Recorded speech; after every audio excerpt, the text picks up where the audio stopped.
Coming off of a near loss to Bethune-Cookman. A near loss to Bethune-Cookman. Took Auburn all the way to overtime in their own building.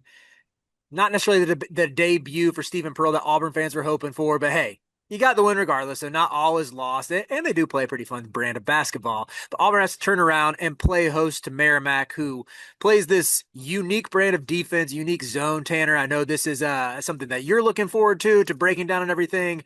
But I'm really fascinated by this matchup. This is the first time that you have seen both me and Tano on the same video breaking down a college basketball game that is coming up. And Tanner, I'm going to turn it to you first. I sort of set the stage with Auburn having that near miss against Bethune-Cookman, looking to rebound, looking for Stephen Pearl to gain some traction here with a roster I think has a lot of talent. But what are you looking for out of this game against Merrimack? Yeah, I mean, I'll say this first. I'm kind of throwing out that game against Bethune-Cookman.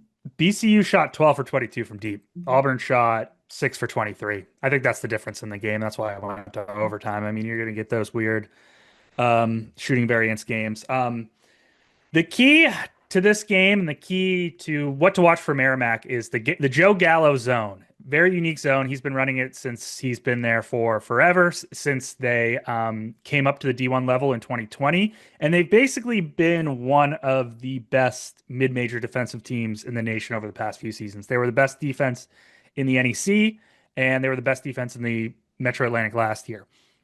They play zone little over 90% of the time. It's not your typical zone though. Like you think Jim Boeheim zone, it's the opposite of the Jim Boeheim zone. They run basically a 4-1 hyper aggressive zone, four out on the perimeter with a big man under the hoop. They play the forwards really, really high. The center has kind of a hybrid responsibility of either pressuring the high post or acting as sort of a drop defender under the bucket. They do everything in their power to take away perimeter actions and shots and three-point shots. They trap above the break. They overshift the zone to the ball side on every pass. They use this to deny quarter threes. They deny threes, really all threes, really well. And they aggressively deny the dribble and the high post. It requires a lot of stunts, a lot of rotations. It's wild to watch sometimes, but it forces turnovers because the pressure on the ball and the passing lanes are so aggressive, and it causes not just like pure like on ball skills, but it causes your opponents to make quick reads and to process really really fast, and that results in general offensive confusion. It's the opposite of your normal zone, which plays more compact and allows tons of threes. How do you beat that? Well, the zone is going to give up a ton of cuts. Backdoor cuts is how you beat this zone. Although they're excellent at recovering on those back cuts because it's kind of baked into the scheme. The other one is offensive rebounds. The zone will always get crushed on the boards. Merrimack is small. They're a small roster, and they play this unique brand to kind of offset that. So they're already at that disadvantage. I mean, look, theoretically, Auburn can do both. I mean, I think Stephen Pearl still kind of runs that flex motion offense, heavily reliant on flex cuts from the baseline. That's where they're going to get a lot of open shots, and they're typically a very strong offensive rebounding team. And I like some of the guys like Hall and Murphy and who's that third transfer? Oh, Overton. I like them as offensive Mm-hmm. rebounders. I like them as potential cutters. I just don't know how the offense will adjust this year with Steven. I think the strength of the team is with Pettiford in, on the perimeter. They ran a ton of ball screens against BCU, 32 compared to 20 per game last year. So that's what I'm most interested in is how does Auburn attack the zone? Is it more from their perimeter, or do they keep trying to run more flex cuts? Do they keep trying to pound the boards? What do you think? So that was actually going to be my next question when you're talking about, just the nuances of this defense with this zone. Shout out to Jordan Sperber who did a breakdown on this a couple days Mhm. ago. Tano, I gotta throw you Yep. the point to the passer as well with even sending me this video to watch ahead of breaking this down of just how we expect He's Auburn to great, attack. worth a subscription. Yeah. Yeah, Jordan Sperber is awesome. He's great. But He's worth, yeah. Yeah, he's yeah, awesome. but just how Auburn can attack this and beat this, and even where it could give them fits because, last year again, I think it's funny that I view the flex offense as sort of like an antiquated system in basketball circles, and yet Bruce Pearl nearly rode that to a national championship, and I thought Auburn looked incredible when they stuck to running the flex offense. They would get so many easy looks for Janai Broome, so many easy looks for Chaney Johnson, so many easy looks for Dylan Cardwell. And Cardwell really expanded his game where he could even make reads at the top of the key. And they just played a fun brand of basketball. And I thought like when Auburn started to like slip into some of those like typical Auburn tendencies, i.e. shot happy guards who play outside of the flow of the offense, it was almost like the players on Auburn were like, okay, I'm bored doing this flex stuff. Like, let me go get mine, basically. Like I'm gonna play a little hero Yeah. ball Yeah. here. And I think this roster, so I don't want to be pessimistic, although I am a little nervous about this Bethune-Cookman game, more so on the defensive side, which we can get into.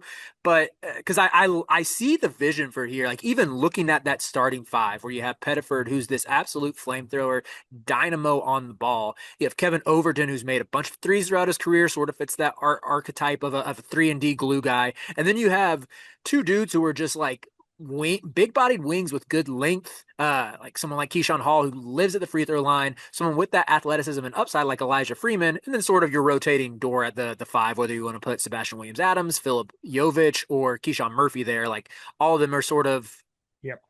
hustle dudes who can athletic enough can make some plays to where I see a vision where this works out really well, but I still think that that roster makeup is more often than not going to be more of like go one on one, beat my guy off the bounce, play out of ball screens than like ball movement But you're not and going to be able to do it in this matchup, and that's what's most interesting is that there you can't get into isolation one-on-one ball against this trappy zone, and you mhm, can't run ball screens against it, and you can barely really. I don't even know if you can really run flex cuts because it relies kind of on that off-ball screening, which you can't really run either.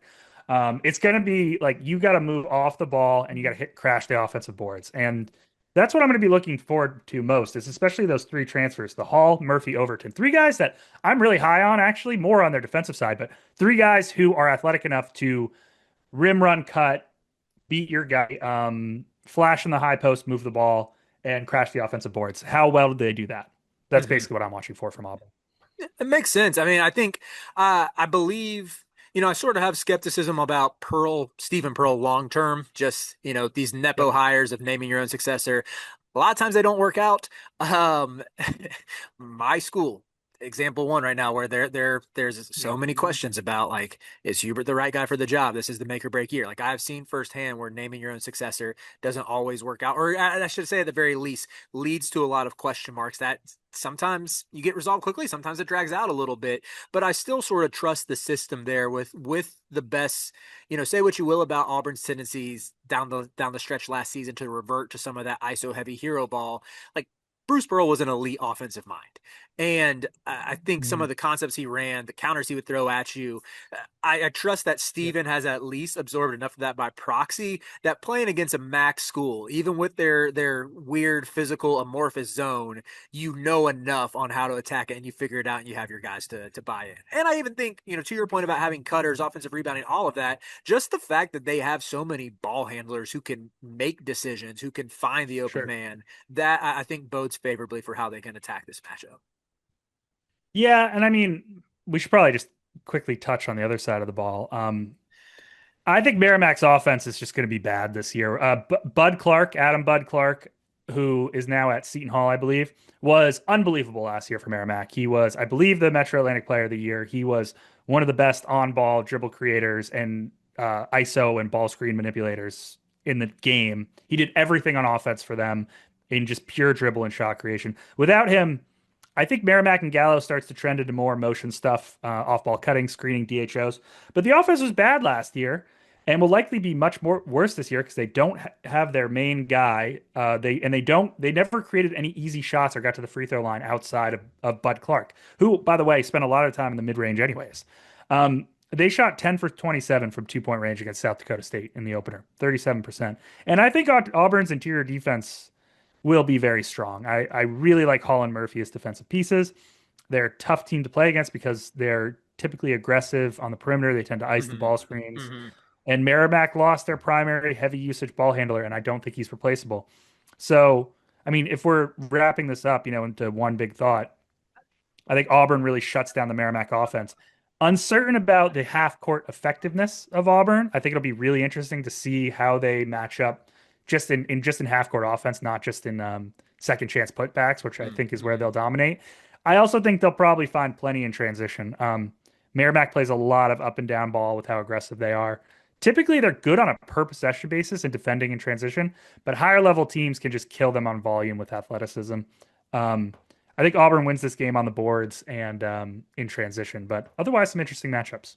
Yeah, it makes made a lot of good points, and I was honestly that was going to be my next question for you. You're just Yep. two steps ahead of me in terms of part of why I think Bethune Cookman. Well, part of why I would say I'm scared that Bethune Cookman made it so close. Like this was an 80 possession game, and I know it went to overtime, but still, like this was a game played in transition a lot, and Bethune Cookman dared to run with Auburn and the best Bruce Pearl teams. If you ran with them, they were running out of the gym.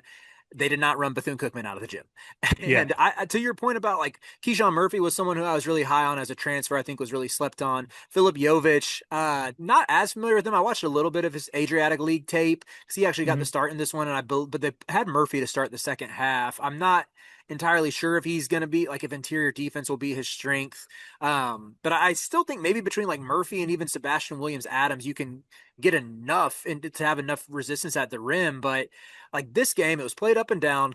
Bethune Cookman successfully ran with them, and then even it just seemed like they struggled to contain dribble penetration, which led to like a guard getting a one-on-one opportunity with whether it was Jovic or Keyshawn Murphy in the paint, and like they were oftentimes they'd have a cutter along the baseline, nice little easy dump off pass, and Murphy doesn't have the quickness or I would say like the defensive instincts to recover super quickly and swat a shot at the rim. That was like even looking at the numbers here, Auburn only scored 4 more points in the paint than Bethune Cookman in that game, and that to me is like I don't think it's going to burn them in this game, especially what you mentioned with them losing my guy Bud, and having question marks along the line. Like I think I saw in the Blue Ribbon preview, Merrimack only returns two guys who scored a point last year, so they're still Yeah, trying to their figure out main some guy things. was Malik, and he was like not a very efficient offensive player. Gotcha. There's just no easy buckets on this roster. So And then yeah, they'll be good. They'll be good defense because the Gallo zone has such a high floor, but just no easy buckets. They need Clark back. I think the offense will be really bad. so with their offensive struggles, that's going to be where, like at least Auburn's going to win this game. I think Auburn probably wins by 20 plus. I think they answer they silence any questions after that first game, have a big bounce back performance. But I will be monitoring how does Keyshawn Murphy look anchoring the paint, and even more importantly, how do these guards look like trying to contain any sort of dribble penetration, wall off their man, keep the defense from being in rotations. Just because I mean, I thought Bethune got so many easy looks just making the smart open pass. So Right. um, yeah, we'll see how it all shakes out. But Tano, do you want to transition and give us a little score prediction in this game? Yeah, I mean, I make it Auburn minus 23 and 145 is the total. I'll say it's a little bit lower score than that. I'll say it's like 78-58. Ooh. 78-60. Let's go 78-60. I like that. I like your whole thought process. I respect it. It's very different than me, where I'm just like, I don't know. Keyshawn Hall is nice with it, and he shoots 18 free throws a game. Auburn's gonna score 90. They get up and down. I think they figure out the zone, and I will. You know what? I'll stick with my gut and say they end up hitting 90 again. I think they get like I'll say 91 to say 61, 62, somewhere in that range. I think it's closer to a 30-point margin of victory as just like hey, we survived a scare in our first home contest. There are questions about us. There are questions about our coach that we've heard really since Bruce announced he was retiring a month ago, and we're ready to answer the bell. So should be a fun game. I do like when like as I was watching that Sperber video, I was like, dang, I'm glad Carolina did not schedule Merrimack. This Yeah. looks like Yeah. really annoying to play against and frustrating to cheer against. But yeah, I like They're when we great. get it's fun when we actually get these bye games where there are contrast of styles or just like a unique style of play. Yeah, always. And I always root for Merrimack to make the tournament because I think that, this zone going up in the first round against really anyone makes for a really interesting game. Auburn played my Vermont Catamounts last year in the home opener, and I think that Merrimack and Vermont's offense last year and Merrimack's offense this year will be pretty similar. And Auburn held them to 43 points. So I kind of think that might happen here. But Uh-huh, we'll see. uh-huh. So there's a world where yeah, man. there's a world where it could be like a lower scoring offense, but there's also a world where it's like if they can't slow down the Tigers, then it could be like a Yeah, 40, well, 50 also point like win. SWAC teams also play a little different. You know, SWAC Yeah, teams true. they They run. love to run. They rely a little bit more on athleticism. They like to try and actually get to the rim. And you know, BCU shut the lights out. Merrimack's more of a methodical half court execution based, Mhm. and they just play a lot in transition as a process of as a byproduct of the zone.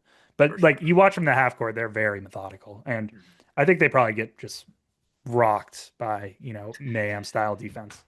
Yeah, makes sense. And I mean, even you looking at the size matchup here, where Yeah. this Auburn team doesn't have as much as they did last year, but they still have a ton of positional size across the wing and a couple very capable big men, even if they're a little like unproven or not on Janai Broom's level. So, yeah, it Yeah. should be a fun one. We'll see if that 4-1 Gallo zone can frustrate Auburn at all or slow down their offense, but we'll be locked into it. We will be here on the Sleepers Media YouTube channel breaking it all down afterwards.